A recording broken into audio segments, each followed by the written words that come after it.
On page 4, we also have a serious story here. NHIF accused of robbing the poor to treat the rich, and MPs question why public hospitals, mostly accessed by the poor, were receiving less cash. When we look at the money distributed to public hospitals, which have a huge volume of Kenyans who cannot afford medical cover, insurance, and all that, it receives less from government than some of these other private hospitals when it comes to distribution of that money, which of course is unfair.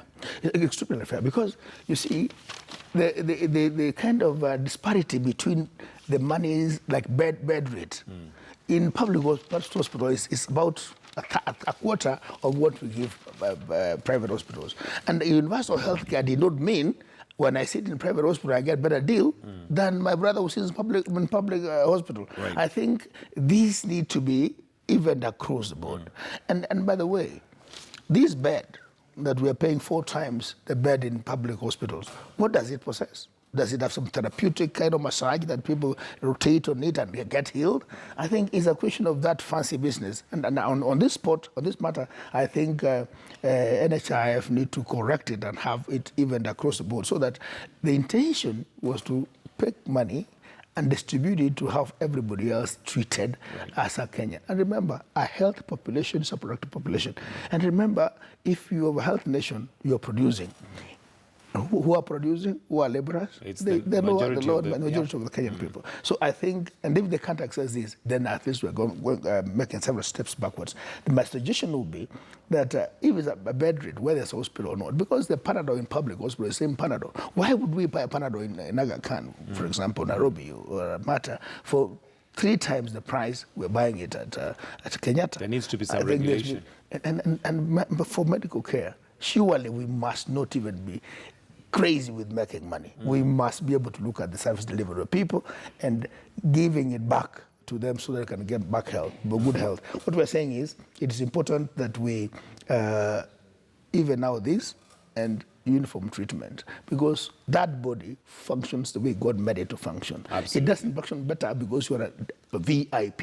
In fact, in my opinion, I don't call them important people, they're very idle people.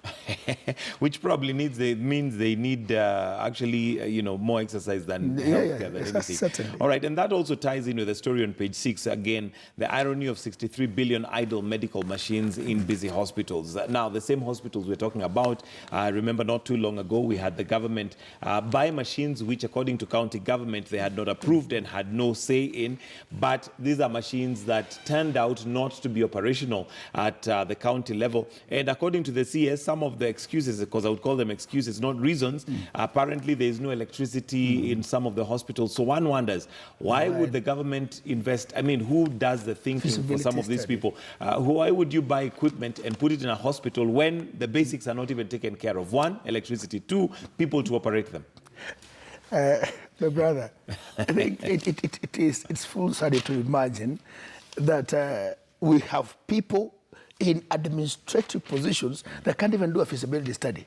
When I was a chairman of Public Accounts Committee, we went to some port in Mombasa, and there was a jetty built which was going to nowhere. You tell me, it is not because therefore somebody wanted to give a service, but there was something in there for someone to deliver that service. It is not about the population. It's about that which I'm delivering for a particular cut. And then I was fairly disappointed. My sister, when she was being asked by the Senate, that why is it that this is that expensive? She said, no, it was not paid by the counties. Nonetheless, the money that paid that expensive item basically came from public coffers. Correct. Really, is there a pocket for the county different from outside there, or is it taxpayers' money? Taxpayers' money. And we do not, first of all, as I said, it is not about the population. It's about what is it in there for me in this particular deal. I also know that some governors at one point, during the first regime of devolution, they were twisted. I don't know how. They signed some agreement on this. Let's not pretend, because I've been privy to that information. They signed this thing because, again, we are told we are going to bring it to you. They were excited to get it, but they didn't know they were going to pay the bill. Pay for it, yeah. Right? It is not they're realizing they're paying the bill, that they're worried about it. And again, we are talking about issues of like laptops. We said we want to have kids all having all laptops across the board. But we also knew there was no power. There should then be an alternative arrangement as you bring in, like if you're thinking about a cooling tank of milk, for instance, where I love talking about it, then you look about the alternative source of energy, including solar. Why couldn't we think and factor the issue of solar? Don't give an excuse. Why don't we train people before the landing of the items? Absolutely. So I think it's about planning, my brother, and then you don't plan well, you plan to fail. And one might also ask whether that planning is actually faulty by design, and because maybe somebody was making money out of the equipment. As I said, said, this is Kenya. I've just told you, it is not about what is in the project, but what's in there for me. At one point, I was a chairman of Public Council Committee. There was a time when a particular ministry, without mentioning names, was supposed to be a donation of computers. And actually, they were asking how much are these computers costing. The second question was, do we have some backup support? What were they saying? We don't want them, we want to procure. You refuse what is being donated because you want to go and buy for a cut. That's the truth. That's the truth. That's the way things are on the